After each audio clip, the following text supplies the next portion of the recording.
Hey YouTube, this is Alexander and I'm back with another video. Now I haven't been doing my thoughts videos in a while, so I thought I'd get back to that and give you my thoughts on the Moto X. So let's get started. So the Moto X was announced on August 1st and a lot of people were kind of disappointed because it only had a 720p display, a dual core processor, a small battery, all that stuff.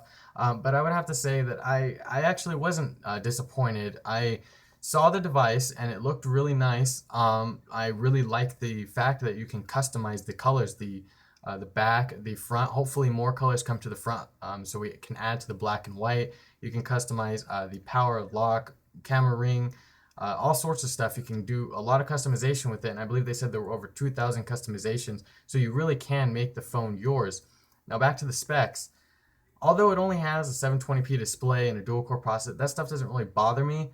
Now I haven't had any hands-on time with the device, but all of the hands-on that I have seen and the articles that I've read seem to be pretty positive about the device.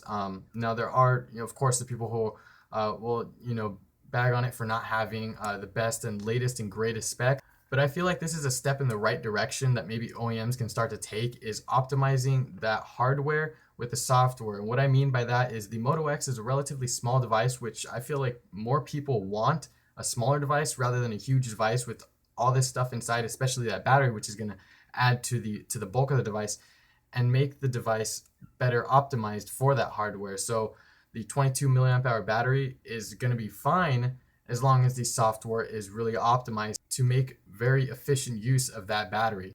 Now, of course, there is that $200 on contract price for the 16 gigabyte version, and the fact that the customization is only available on AT&T as of now. But hopefully, in the future, the AT&T exclusivity ends very soon, and all carriers, or at least most of the carriers, will allow customization for their Moto X, because that would be awesome. That would just add to this already great device. And that $200 price point, well, there's not much that can be done about that, but it is a really nice device. And for the average consumer, I'm sure that this whole push with contracts versus no contracts, if they want a phone, they're going to get the phone they want. I don't really think that the contract is going to stop a consumer from buying a phone that they really want. So the last thing is stock Android. Now the Moto X runs pretty much stock Android with few customizations, and I think that's a good thing.